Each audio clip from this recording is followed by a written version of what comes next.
Welcome back, YouTube. Day 2 of the C10 stereo install continues. We're back in the garage, and today I'd like to get the head unit installed in the dash and the 4-inch Helix dash speakers mounted. Between the two, I think the dash speakers are going to require a little bit more work. There's going to be some fabrication involved, so I'm going to start with that. So let's take a quick walk over to the workbench and take a closer look at the brackets that were holding in the old 3.5-inch speakers, which I might be able to reuse a few pieces of. Okay, over at my very cluttered workbench, we've got the old passenger side and driver side speaker brackets. What GM did, because of the angle of the windshield and the dash, it's almost impossible to get a screw on the front side of a speaker. So GM ended up making these brackets with this little rubber-coated tab that fits in a slot in the dash, and then once it's installed, the tension is held down by the back two, and it holds everything nice and firm in place. The way I'm planning to put the 4 inches into the dash is possibly cut this bracket and then attach it to the 4-inch speaker frame. Now, I know some of you might be saying, well, you know, it's vintage part, you don't want to start cutting it up and wrecking it, which I'm totally on board for, except for the fact that I ended up actually modifying and cutting and welding the driver's side bracket already, so it's got no value as far as a new old stock kind of part. So I think I'm just going to cut these up as I need them. And for the most part, these brackets, if you can't find them, they're pretty easy to replicate. When I was removing these from the truck, the passenger side one came right out and there was tons of room. So I think I'm going to work on the driver's side first, because that's going to be the tightest fit with the gauge cluster and all the rest of the electronics possibly in the way. So let's head over to the truck and take a closer look and start clearing some space. Before I start any cutting, I want to make sure that I've got everything out of the way so I don't potentially nick any wires or damage anything on the gauge cluster. So the first step is going to be removing the A-pillar trim here, as well as there's a small little plastic insert piece that's going to come out. And what I'm hoping to do is just loosen the gauge cluster and remove it enough so that I can get the rotary tool without worrying about nicking it. Or potentially, if it doesn't want to come out far enough, I'm going to have to pull it right out, which would unfortunately involve disconnecting the speedometer cable, which is a giant pain in the neck to try to get reattached because it's so short, and then also the connections for the tack. So let's get started.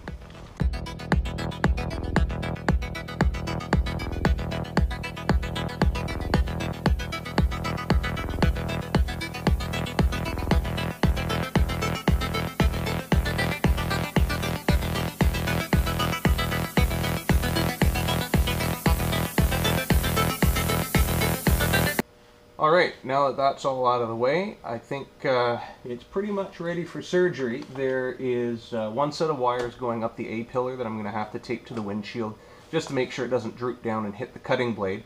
But the gauge cluster is far enough out of the way that I'm comfortable with it. So before I start cutting, what I'm going to do is take this installation template that came with the speakers, and what I'm going to do is cut out the 4-inch ring, inner and outer. And so what I'm going to do then is use the inner to see how big of a hole I actually have to cut in the dash, and then the outer ring will help me position the old bracket to still be able to use that slot to bolt it down. As always, safety first. Make sure if you guys start cutting up any metal inside the cab of your truck, ear protection, eye protection, make sure that you don't catch any metal bits where you don't want them.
Okay, back at the workbench. I think I've got final product here. I cut the tab off of the old speaker bracket that slides in the slot into the dash and drilled a new screw hole and fastened it to the 4-inch.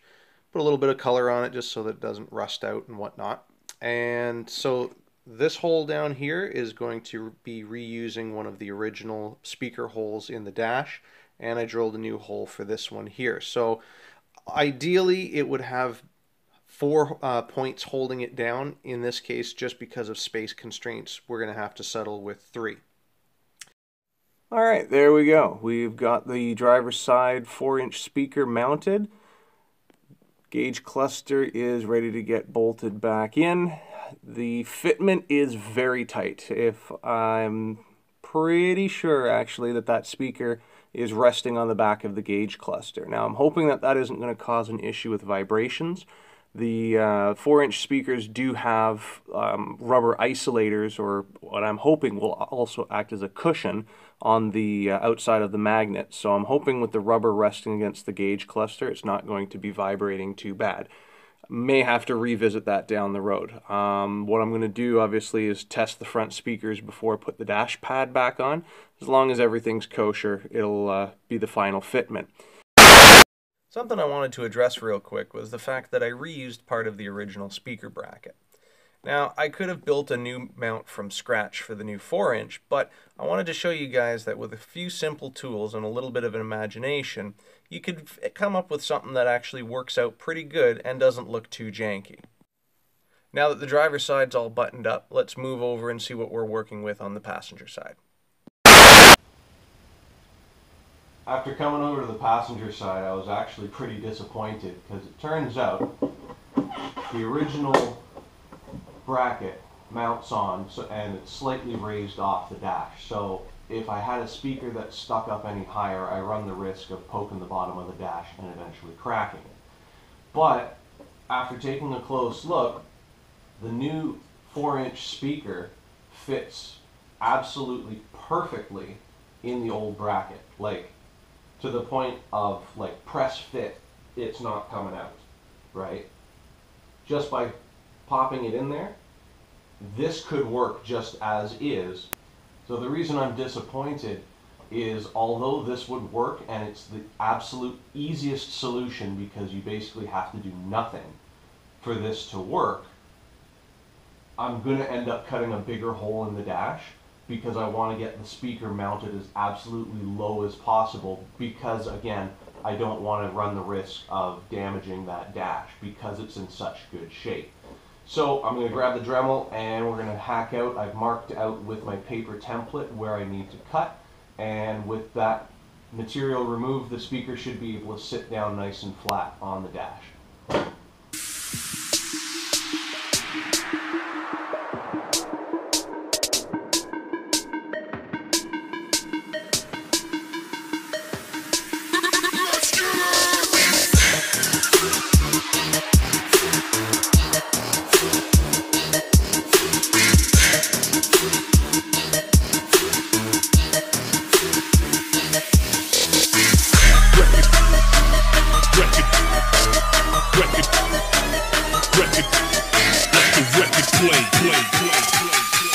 Let the record play and get your head knocking.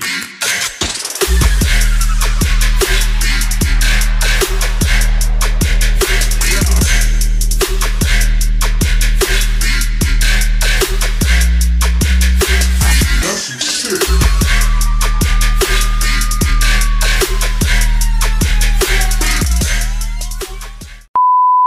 I wanted to take a breather for a sec and talk to you guys real quick about lighting.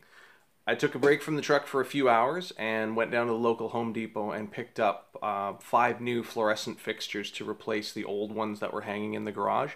I gotta say, I'm very impressed with the difference. I'm not sure if it shows up very well on camera. And I could see what I was doing, but I found that I was having to use a spotlight and a flashlight a lot more, whereas with these new fixtures, not to throw a pun out there, but it really is night and day, the difference. It is absolutely phenomenal. So what I'd recommend to you guys is, if you can, if you're depending on the size of your garage, make sure that you've got excellent lighting. These light fixtures are like $20 contractor specials at Home Depot. They're nothing fancy, but they're new, so the ballasts are brand new. You know, again, they're different bulbs. They're supposed to be brighter, and you're just going to notice the difference instantly. It just makes everything so much easier to work on because you can see more of what's going on in front of you. That's my bit on lighting. Let's get back to stereo stuff. Alright, back at the bench. Next step, according to the instruction booklet, is to attach the faceplate to the body of the radio. So this is done by a little harness in the back, followed by 4 microscopic little screws that will hold the faceplate on. After that, I can mount the Infini-mount brackets, as the instructions call them, and this will give me the ability to position my adjuster knobs wherever I please. And what I'm going to do is, once everything's mounted up, I'm going to loosely bolt it together and then compare it with the old one, because I know that this fits in the dash properly. So if I make the same dimensions with the brackets and the control knobs on the new radio to match the old one, it should go in with relative ease. Check the resume.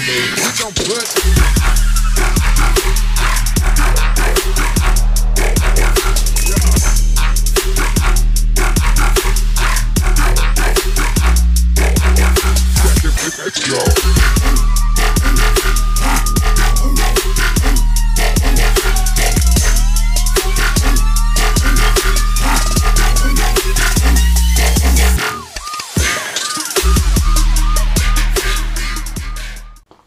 One other neat feature that I wanted to add with these adjustment posts is that they connect to the main body of the radio using an old style telephone jack connector, and it's kind of neat that you know, you can mount these remotely pretty much wherever you want. In this case, I've got a set position, but some of the older vehicles, they have like an over-under configuration on the posts, and again, this stereo will allow you to pretty much mount it wherever you want in whatever vehicle you want. So points to Retro Sound to have you know, the customizability of positioning these wherever you need them to.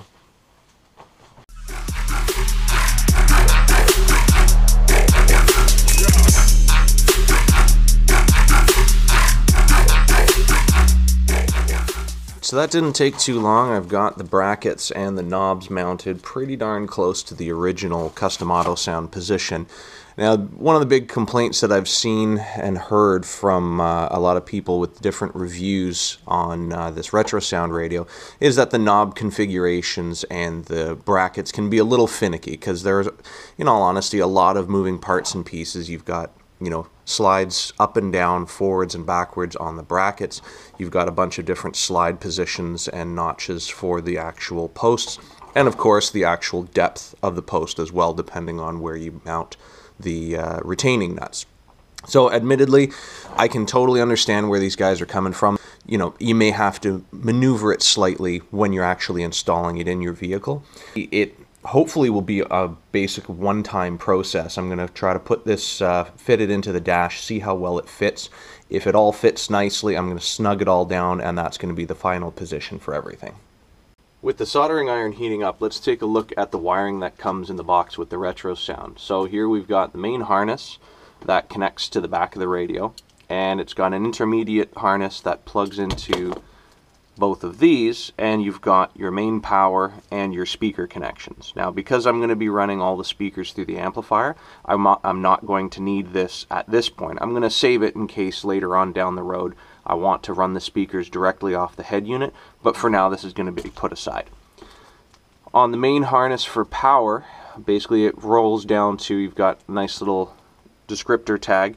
It works out to a constant 12 volts fed directly from the battery on the yellow, switched ignition 12 volts on the red, and then obviously ground on the black. Kind of neat that they've got the two blue wires separate. One is for a power antenna if your vehicle has it. The other one is a switch 12 volts to turn on your amplifier. Now normally on a lot of stereos, The power antenna also doubles as the remote, so it's kind of neat that they have them separately. So I'm not going to need the solid blue. I'm going to use the blue with the white stripe and connect it up to the existing wire that I had going to the amplifier.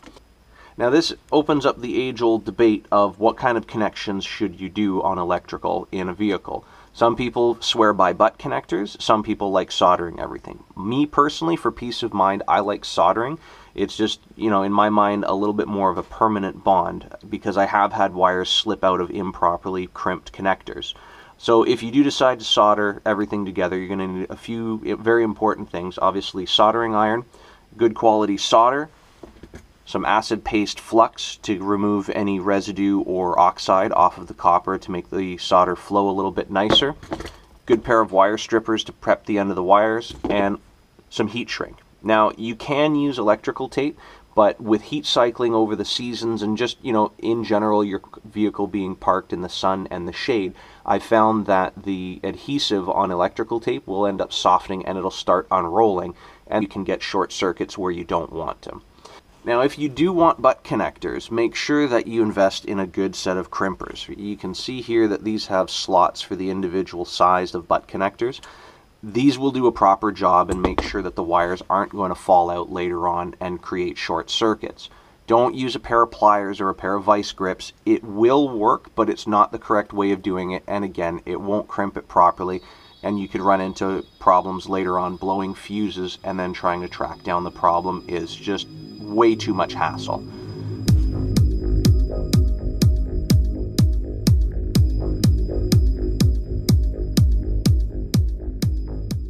Set your heat shrink tubing. A lot of people will use disposable lighters, and myself included. In a space where, you know, you have no risk of setting anything on fire, a Bic lighter will do the trick very nicely. Obviously in here I don't really want to be waving an open flame that could start scorching insulation or other wires or whatnot. So if you have the ability, I would definitely suggest that you invest in a decent heat gun. Right, this sucker will set your heat shrink almost instantaneously, and you don't have to worry about damaging anything in the surrounding area.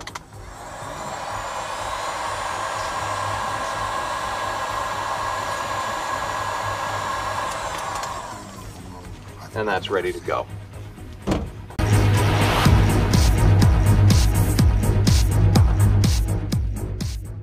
Alright, so now that all the soldering is finished, let's get that stuff out of the truck and get this head unit mounted for hopefully the last time.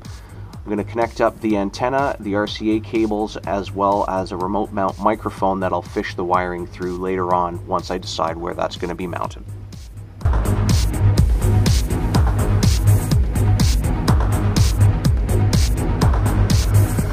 A digital frontier.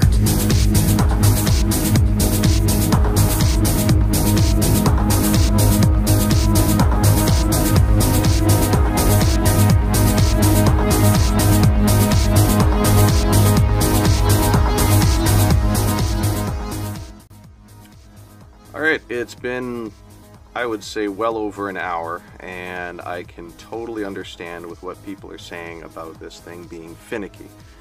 This radio's been in and out of the dash probably at least a dozen times. If there's one complaint that I have about the mounting system is that you can't adjust anything while it's in the dash. So as a result, you have to kind of use your best guess on how the mounting bracket needs to sit, put it in the dash, check it, take it back out, etc., etc. What I've done is temporarily put the dash bezel back on just to see how everything's going to sit and fit in relation with each other. You can see that the plastic surround piece sticks out a little bit more than what it should, so I'm going to trim that same amount off the back side, and that should sit nice and flush with the radio face. As well, I've got a little bit of a spacing here behind the secondary ring. Because these actually function, I want to have it spaced out a bit so I'm not constantly hitting the dash as I'm trying to adjust that. So a little bit of space is okay, but otherwise I think that is pretty much the spacing and mounting that I want. So I'm going to pull this back out one last time, snug everything down, and I'll show you guys where the brackets are sitting. For those of you who want to have yours sitting pretty much in the same place, it'll give you at least a pretty decent starting point as to where all the brackets and knobs are going to be attached to the radio. Now that everything's tightened up, Use a crescent wrench for the knobs and a Phillips head screwdriver for the brackets. Be careful not to over tighten things. There is a specific point in the instruction booklet that does warn against that. It will void your warranty. The neat thing again about these brackets is that it says right in the instruction booklet that you can cut them up, modify them, bend them however you need to fit your application. Now you'll see that these brackets are slightly staggered because the angle of the dash points the radio at the driver. I've staggered the brackets so that the radio matches the front angle of the dash. So I'm going to give you guys a couple of measurements. So again, if you like the way that my radio is sitting, then you can use that to set your own bracket. So taking a look, the left side bracket is about 3/4 of an inch back from the front of the faceplate. The right side is approximately 7/8 of an inch, so again, because of that stagger. The knobs themselves from the side of the faceplate, left knob is approximately 1 inch from the faceplate, and the right side is about anywhere from 1.1/16 inches to 1.125 inches away. Again, they're staggered because the whole radio is on a little bit of a skew. Alright, so that was a little finicky, but the head unit is mounted and the dash speakers are in. So I don't know about you guys, but I'm starting to get really excited. So as always, thank you very much for watching. I hope that you guys will tune in for the next video where I'm going to be installing the 6x9s in the rear cab corners with some custom mounts, along with the new Kenwood amp under the bench seat. So it's going to be a good one. Final stretch, guys. So again, thank you very much for watching, and I'll see you guys real soon.